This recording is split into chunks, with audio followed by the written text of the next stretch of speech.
Na taarifa nyingine zinaarifu kwamba serikali ya Makueni ikishirikiana na bima ya afya ya umma SHA kusimamia huduma za matibabu bila malipo kwa familia 11,000. Mpango utakaogharimu shilingi milioni 90. Wanaolengwa katika mpango huo ni wale wasiojiweza katika jamii.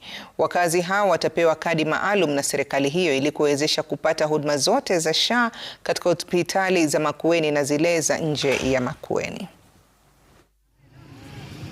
The budgets that we have, we expect to cover about 11,000 households out of the 250 households.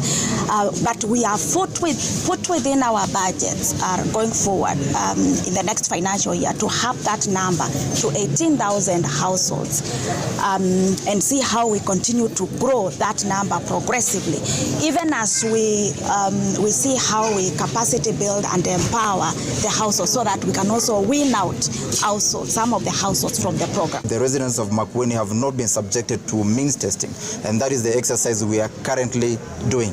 So instead of us waiting until we carry out a means testing for everybody, we allocated a budget that we can begin with, and that is the 90 million that we have started. So in the process, the exercise that is currently ongoing that has started today will be able to carry out that program of ensuring everybody has been checked so that we are able to know how many dependents we have in Makueni. Na idara ya hali ya hewa imethibitisha